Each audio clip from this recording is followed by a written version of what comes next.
नमस्कार दोस्तों, मैं हूं रमन और आप देख रहे हैं द चक्रव्यूह। पाकिस्तान में 13 नवंबर 2025 को एक ऐसा कदम उठ गया जिसे कई लोग सीधा सीधा फ्यूनरल ऑफ डेमोक्रेसी कह रहे हैं। 27th कॉन्स्टिट्यूशनल अमेंडमेंट अब कानून बन चुकी है। आर्मी चीफ आसिम मुनीर को चीफ ऑफ डिफेंस फोर्सेस बना दिया गया है। सुप्रीम कोर्ट से कॉन्स्टिट्यूशनल केसेस को छीनकर एक नया फेडरल कॉन्स्टिट्यूशनल कोर्ट बना दिया गया है और टॉप पदों को लाइफ टाइम इम्यूनिटी और लाइफ टाइम प्रिविलेजेस मिल गई हैं।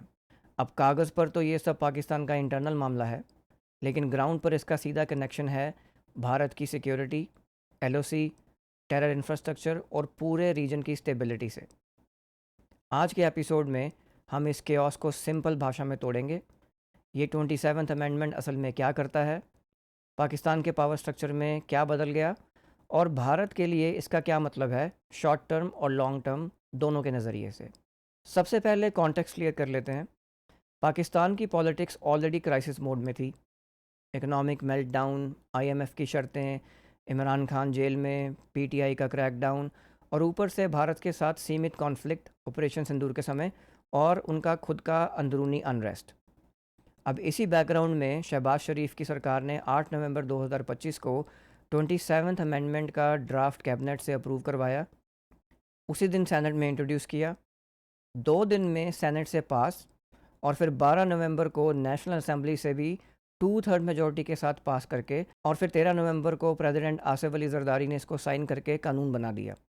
अब इसका मतलब जो काम नॉर्मली बहुत सारी डिबेट, कमेटी हेयरिंग, बार्गेनिंग इस सब से गुजरता है, उसको उन्होंने कुछ ही दिनों में ब्लिट्सक्रीग की तरह पास करवा लिया। और यहीं से सस्पिशन शुरू होता है, क्या ये जेन्युइन रिफॉर्म पैकेज था या फिर कॉन्स्टिट्यूशन के नाम पर एक कंट्रोल्ड मिलिट्री सेंट्रिक सिस्टम को परमानेंटली लॉक इन करने की कोशिश। अब आते हैं कोर चेंजेस पर। सबसे पहले जुडिशरी की बात करते हैं।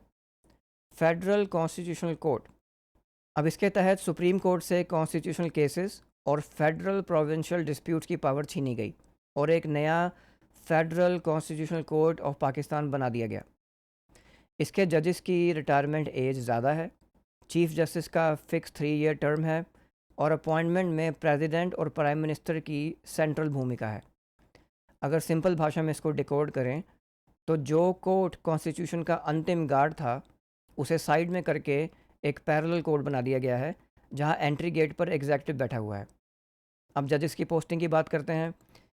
हाई कोर्ट जजेस की ट्रांसफ़र अब ज़्यादा सेंट्रलाइज कंट्रोल में है और अगर कोई जज ट्रांसफ़र रिफ्यूज़ करे तो उसे प्रैक्टिकली उसका रेजिग्नेशन या रिटायरमेंट माना जा सकता है। इसका मतलब जो जज ज़्यादा इंडिपेंडेंट दिखेगा उसे आसानी से साइडलाइन या बाहर किया जा सकता है। अब इसका इमीडिएट फॉलोआउट क्या है?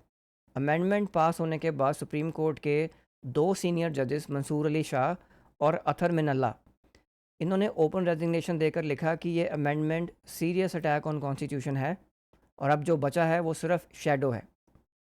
ये सब मिलाकर पिक्चर साफ है, पाकिस्तान में जुडिशरी को रिपीट न्यूसेंस बनने से पहले सर्जिकली वीकन कर दिया गया है।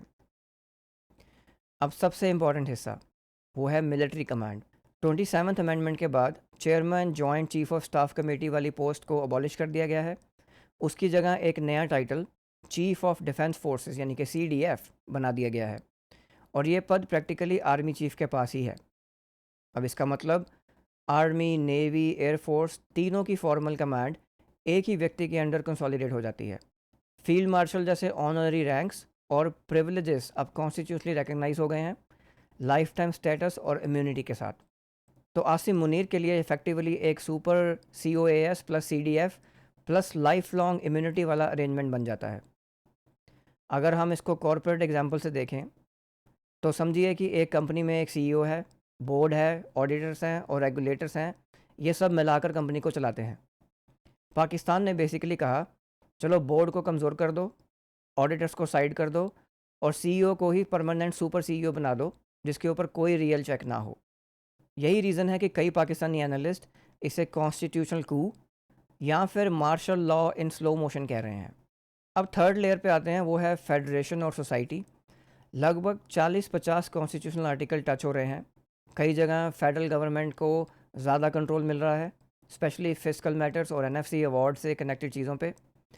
ड्यूअल नेशनलिटी वाले जजेस और कुछ की पब्लिक ऑफिस के लिए सख्त प्रतिबंध लगाए गए हैं। नैरेटिव ये है कि अनडिवाइडेड लॉयल्टी होनी चाहिए, लेकिन प्रैक्टिकली इसका असर ये होगा कि ग्लोबल एक्सपोजर वाला डायस्पोरा और लीगल टैलेंट सिस्टम से बाहर हो जाएगा। जो लोग पाकिस्तान की 18th अमेंडमेंट के बाद थोड़ी प्रोविंशियल ऑटोनॉमी को डेमोक्रेसी की छोटी जीत मानते थे, उनके लिए ये सीधा बैक गियर है। अब आते हैं सबसे क्रूशल हिस्से पे, वो है भारत का एंगल। पहले शॉर्ट टर्म की बात करते हैं। शॉर्ट टर्म में पिक्चर कुछ ऐसी है कि आसिम मुनीर के हाथ में जुडिशरी, मिलिट्री और पॉलिटिकल सिस्टम पर अनप्रेसिडेंटेड इनडायरेक्ट कंट्रोल है। डिसीजन मेकिंग तेज़ हो सकती है, चाहे इंडिया के साथ बॉर्डर पर पोस्चर बदलना हो या किसी क्रॉस बॉर्डर ऑपरेशन को ग्रीन लाइट देना हो। इसका सीधा रिस्क ये है कि इंटरनल लेजिटिमेसी दिखाने के लिए पाकिस्तान अक्सर इंडिया बैशिंग और कश्मीर रेटरिक को बढ़ावा देता रहता है। अब जब पूरा सिस्टम एक व्यक्ति सेंट्रिक हो रहा है, तो rally around the flag type adventure का टेम्पटेशन बढ़ जाता है, चाहे वो एलओसी पर एस्केलेशन हो या प्रॉक्सी ग्रुप्स के थ्रू सिग्नलिंग करना। अब न्यूक्लियर कमांड की बात करते हैं। आर्टिकल 243 में बदलाव और सीडीएफ का क्रिएशन कॉन्स्टिट्यूशनली मिलिट्री को और सेंट्रल बना देता है।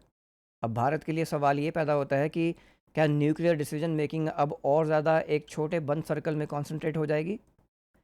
अगर इंटरनल क्राइसिस बढ़ा, तो क्या न्यूक्लियर शैडो को और एग्रेसिवली इस्तेमाल किया जा सकता है, बार्गेनिंग चिप की तरह?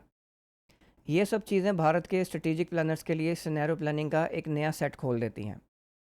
अब लॉन्ग टर्म इफेक्ट की बात करते हैं। हिस्ट्री हमें बताती है कि पाकिस्तान में जब भी स्ट्रॉन्ग मैन मॉडल बहुत टाइट हो जाता है, तो कुछ साल बाद वो खुद ही इंस्टेबिलिटी का सोर्स बन जाता है। जुडिशरी की क्रेडिबिलिटी हिट हो चुकी है। ऑपोजिशन खासकर पीटीआई स्ट्रीट पर मोबिलाइज हो रही है। प्रोविंसेस स्पेशली खैबर पख्तूनख्वा और बलूचिस्तान वो ऑलरेडी सेंटर से नाराज़ हैं। अब भारत के लिए इसका क्या मतलब है?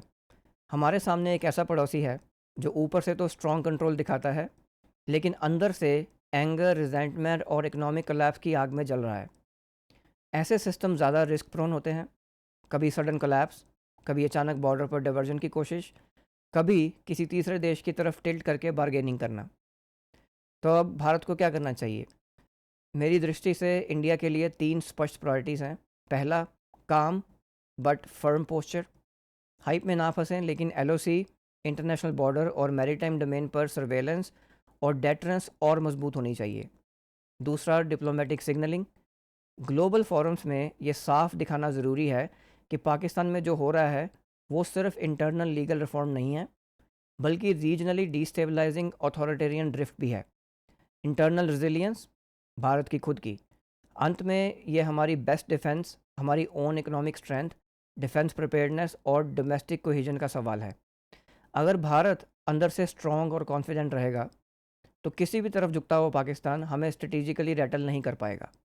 तो दोस्तों, पाकिस्तान की 27th अमेंडमेंट सिर्फ एक लीगल टेक्स्ट नहीं है, ये पूरे देश की पावर आर्किटेक्चर को रीड्रॉ करने की कोशिश है, जुडिशरी से लेकर सेना तक और प्रोविंस से लेकर प्रेसिडेंसी तक। शॉर्ट टर्म में आसिम मुनीर और मिलिट्री को सुपर चार्ज कंट्रोल मिलता है, लेकिन लॉन्ग टर्म में यही कॉन्सेंट्रेशन ऑफ पावर पाकिस्तान को और फ्रेजाइल बना सकती है और उसका सीधा असर भारत की सिक्योरिटी कैलकुलस पर पड़ेगा। आपको क्या लगता है कि ये मॉडल पाकिस्तान को स्थिर करेगा या और ज़्यादा एक्सप्लोर होने की तरफ ले जाएगा? कमेंट्स में अपनी राय ज़रूर लिखिए, और अगर ये ब्रेकडाउन आपको हेल्पफुल लगा हो तो वीडियो को लाइक, शेयर और चैनल को सब्सक्राइब करना मत भूलिए। जल्दी मिलूंगा मैं आपको एक नए एपिसोड में। तब तक के लिए जय हिंद।